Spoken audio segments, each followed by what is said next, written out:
ऐसे ही एक बेरोज़गार पति पत्नी की कहानी है। ये पति पत्नी अहमदाबाद में रहते हैं। इनकी एक छोटी सी टेलरिंग की दुकान है, कपड़े सीकर गुजारा करते हैं। इनके बच्चे हैं। ज़िंदगी फिर इनकी ठीक ठाक चल रही थी कोरोना काल से पहले तक। जो रोज़मर्रा की आमदनी थी वही आमदनी हो रही थी। लोग आते थे, लोकल लोग कपड़े सिलाते थे, जाते थे। इनका घर गृहस्थी सब कुछ ठीक चल रहा था, बच्चे पढ़ रहे थे। बीवी को कुछ प्रॉब्लम थी, बीमार थी, उनका दवा चल रहा था, तो हर महीने दवा का भी एक फिक्स खर्च था। लेकिन जो आमदनी थी उसमें सब कुछ इनके हिसाब से ठीक चल रहा था। मार्च 2020 के बाद कोरोना ने सूरत बदल दी ज़िंदगी की। लॉकडाउन हुआ, हर एक के रोज़गार पे असर पड़ा, इन पति पत्नी की ज़िंदगी पर भी असर पड़ा। और मैं यहाँ पे आपको ये भी बताऊँ कि इन पति पत्नी दोनों के नाम हैं, पर मैं जानबूझकर लेना नहीं चाहता हूँ। क्यों नहीं लेना चाहता हूँ ये मैं आखिर में बताऊँगा। तो इनकी भी ज़िंदगी पे असर पड़ा जब मार्च 25, 2020 के बाद पूरे देश में लॉकडाउन हुआ। दुकान बंद हो गई, आमदनी का कोई ज़रिया नहीं था और बड़ी मुश्किल से कुछ दिन इधर उधर से लेकर लोगों से उधार इन्होंने सब कुछ चलाया। पेट भरना तो ठीक है, वो सब कुछ हो गया, लेकिन दवा ज़्यादा ज़रूरी थी क्योंकि बीवी बीमार थी और उन्हें दवा की ज़रूरत थी। बट हालात ऐसे बने कि पाई पाई को मोहताज हो गए। पैसे थे नहीं, दवा के लिए भी पैसे खर्च करने के लिए भी नहीं थे। तो ये सारा चलता रहा। फिर 2021 आ गया, बीच में 3 महीने के लिए हालात ठीक हुए, थोड़ी ज़िंदगी पटरी पे लौटी। लेकिन मार्च के बाद फिर कोरोना ने दूसरी बार दस्तक दी, हालात फिर बिगड़े, फिर लॉकडाउन शुरू हो गया। और अहमदाबाद के उस कृष्णा नगर इलाके में जहाँ पे ये लोग रहते थे शायद, वहाँ पे भी ऐसे ही दुकानें वकानें बंद हो गई। इसी दौरान में इन पति पत्नी ने कभी एक फ़िल्म देखी थी साउथ इंडिया की, हिंदी में आजकल डब सारे चैनल पे आते हैं। तो उसमें एक रॉबरी की पूरी एक सीन फिल्माई गई थी कि कैसे वो लूटपाट करते हैं। फिल्म देखने के बाद दोनों भूल गए, बात आई गई हो गई।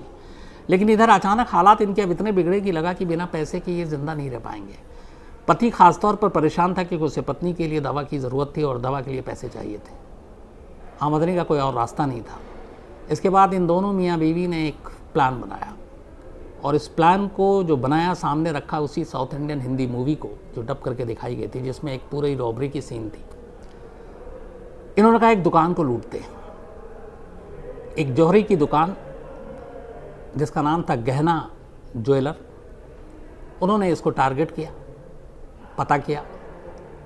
उसके बाद इन्होंने कहा कि हम इस दुकान को लूटेंगे। अब चूँकि दोनों पति पत्नी आम लोग, प्रोफेशनल क्रिमिनल भी नहीं, पहले इससे पहले कोई क्राइम नहीं किया, तब सवाल ये कि दुकान लूटने के लिए हथियार की ज़रूरत होगी। हथियार कहाँ से लाए? इनके पास इतने पैसे नहीं या फिर ऐसी कोई चीज़ नहीं कि लाइसेंसी हथियार हो।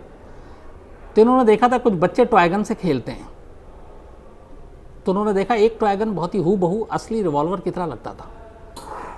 तो उन्होंने पता किया कि ये कहाँ मिलता है। उसके बाद उन्होंने उस टॉयगन को ख़रीदा, बच्चों के खिलौने को, जो बिल्कुल देखने में ओरिजिनल पिस्टल जैसा। बीवी ने एक घर में कामकाज के लिए हथौड़ा था, वो हैमर उठाया। इसके बाद आजकल कोरोना काल है, दोनों ने मास्क पहना, चेहरे पे स्कार्फ, हाथ में ग्लव्स सर्जिकल, आजकल बहुत सारे लोग पहनते हैं कोरोना की वजह से, कहीं से भी चेहरा दिखाई न दे उसके सारे इंतज़ाम किए। ये सब कुछ करने के बाद दोनों अहमदाबाद के कृष्णा नगर के इस गहना ज्वेलर में सुबह सुबह पहुंच जाते हैं। उस वक्त दुकान खुली थी और 3 लोग थे, दुकान के ओनर और साथ में जो उनके काम करने वाले लोग। जब ये घुसे उसके बाद ये सारा CCTV कैमरा है जो इस कहानी में भी आपको बीच में देखने को मिलेगा। तो ये 3 ही लोग थे और ये लोग अचानक दोनों घुसते हैं और जो सबसे पहले जो पति है वो टॉय गन को दिखाकर उनको अपने एक तरह से कब्जे में ले लेता है। पत्नी हाथ में हथौड़ा लिए हुई है। उसके बाद वो एक बैग लेकर गए थे, कहते हैं कि सारे जेवर इस बैग में डालो। धीरे धीरे वो बैग में जेवर डालता है और इस दौरान में फिर पति एक शख्स को, उनमें से 3 में से, उसके दोनों हाथ पीछे बांधने की कोशिश करता है। बट चूँकि दोनों नौसिखिया थे, अनाड़ी थे, कभी इससे पहले क्राइम किया नहीं, उन्हें मालूम ही नहीं कि हाथ भी कैसे बांधते हैं पीछे करके। काफ़ी वक्त लग गया हाथ बांधने में। इस दौरान में उन दुकानदार जो था और उसके कर्मचारियों को इनके हाव भाव से लग गया कि ये लोग नौसिखिया है, ये पेशेवर अपराधी हैं नहीं, क्योंकि वो घबराए भी रहे थे और उससे हाथ भी नहीं बंध रहा था। तो जैसे ही उन्हें एहसास हुआ कि ये नौसिखिया, उनका हौसला बढ़ गया। उसके बाद जिस शख्स का हाथ बांधने की कोशिश कर रहे थे वो शख्स अचानक पलटता है और पति के ऊपर झपट्टा मारता है। इस दौरान में पति ने अपना पिस्टल जो है पत्नी के हाथ में दे दिया था, नकली जो टॉय पिस्टल। जैसे ही वो झपट्टा मारता पति पर एक शख्स, बाकी के 2 लोग पत्नी के ऊपर झपट्टा मारते हैं और फिर दोनों घबरा जाते हैं। दोनों को वो किसी तरह दबोच लेते हैं, बाहर लेकर आते हैं। तब तक शोर शराबे में बाकी के जो पड़ोस के दुकानदार थे वो भी वहाँ आ जाते हैं और इस दौरान में दोनों को एक तरह से काबू कर लेते हैं। जैसे ही दोनों को काबू कर लेते हैं, दोनों ज़मीन पर बैठकर अब अचानक रोने लगते हैं। अब 2 ऐसे शख्स जो अभी अभी दुकान लूटने की कोशिश कर रहे हैं, हाथ में पिस्टल है, हथौड़ा है, और वो पकड़े जाने के बाद अचानक ज़मीन पर बैठकर रो रहे हैं। तो ये बात वहाँ पे जितने भी लोग खड़े थे, दुकानदार जो बहुत गुस्से में भी थे, उन्हें बड़ी अजीब लगी। उन्हें लगा ये क्या हुआ। आमतौर पर क्रिमिनल पकड़ा जाता है तो भागने की कोशिश करता है या फिर दोबारा अटैक करने की कोशिश करता है। ये दोनों पति पत्नी अपने हाथ पैर ढीला करके और रो रहे हैं बेसाख्ता। तब तक किसी ने पुलिस को खबर कर दी थी। इसके बाद फिर पता चलता है इनकी कहानी क्या है।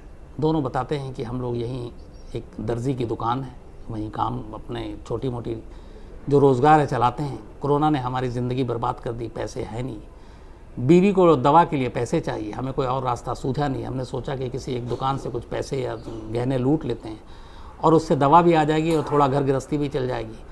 तो हमारे पास और तो कुछ था नहीं, ये बच्चों का खिलौना था टॉय गन, ये ख़रीदा, और एक हथौड़ा था वो लेकर चले आए। हमें लगा कि हम चुपचाप से यहाँ से कुछ लेकर चले जाएंगे और हो सकता है बाद में कभी मौका मिला तो शायद वापस भी करते हैं। लेकिन चूंकि दोनों ने एक जुर्म तो किया था और वो ये था कि आप दुकान को लूटने जा रहे हैं। नंबर 2, अगर आप आईपीसी सेक्शन के हिसाब से भी चलें तो अगर नकली हथियार भी अगर आप सामने किसी की तरफ उसको पॉइंट करते हैं, उसको तानते हैं, तो वो भी एक सेक्शन के तहत जुर्म में होता है, क्योंकि सामने वाले को पता नहीं कि वो असली है कि नकली है। तो क्या पता कई लोगों का तो इस चक्कर में हार्ट फेल भी हो जाता है, तो उस मौत के लिए भी आप जिम्मेदार हो सकते हैं। तो उन्होंने हालांकि एक नाकाम कोशिश की लूट की, लेकिन नकली हथियार के दम पर और जो इनका मकसद था और जो इनका बैकग्राउंड था उसको देखते हुए शायद मजबूरी में ये दोनों क्रिमिनल बनने जा रहे थे। अब मैंने शुरू में आपसे कहा था कि मैं नाम दोनों का इसलिए नहीं लूँगा क्योंकि मेरी नज़र में ये दोनों कहीं से गुनहगार नहीं थे इससे पहले, नहीं इन्होंने कोई क्राइम किया, पेशेवर क्रिमिनल भी नहीं है। हाँ, यहाँ पे इन्होंने एक जुर्म ज़रूर किया है, एक लूटपाट की नाकाम कोशिश की, उसके लिए बाकायदा तमाम धाराएँ हैं। अब पुलिस उन्हें पकड़ चुकी है, मामला कोर्ट में जाएगा। पर मुझे लगता है कि पुलिस हो या कानून हो, जब इस मामले में सज़ा सुनाई जाए जो भी हो, तो उनकी इस पूरी ज़िंदगी, कोरोना से उनका असर और किस हालात में उन्होंने ये जुर्म करने की कोशिश की, मुझे लगता है इसको ज़रूर ध्यान में रखा जाना चाहिए। क्योंकि कानून और इंसाफ और सज़ा इसलिए है कि बुरे लोगों को सज़ा दी जाए, और कानून ये भी कहता है जो हालात के मारे हैं, जो हालात की वजह से मुजरिम बने हैं, उनको सुधरने का मौका दिया जाए, समाज की मुख्य धारा में लौट आने का मौका दिया जाए, और उनके साथ थोड़ी मुरब्बत और रियायत बरती जानी चाहिए। तो मुझे पूरी उम्मीद है कि इन पति पत्नी के साथ भी कानून जो है वो रहम दिखाएगा और जो कुछ उन्होंने किया है उसकी कम से कम शायद सज़ा मिले। ऐसे लोगों के लिए मतलब बहुत ज़्यादा आप सख्त कड़े इस तरह के रवैये अपनाएं तो मुझे लगता है कई बार ठीक नहीं होता है। हालांकि जुर्म जुर्म होता है, लेकिन ये देखना ज़रूरी होता है कि उस जुर्म करने वाला जुर्म किस हालात में करता है। तो मेरी यही उम्मीद है अदालत से भी, यही उम्मीद है पुलिस से भी की, और ये उम्मीद है उस जो ज्वेलर शॉप है, गहना ज्वेलर शॉप, उनके मालिकान से भी, कि जब वो ये सारी चीज़ें या विटनेस या गवाही देंगे तो इस दूसरे पहलू को, इंसानियत के पहलू को, मजबूरी के पहलू को भी शायद सामने रखेंगे। तो आज की कहानी में इतना ही। अब आपसे कल मुलाकात होगी रात 9 बजे किसी नई कहानी के साथ। तब तक अपना ख्याल रखिएगा। Thank you.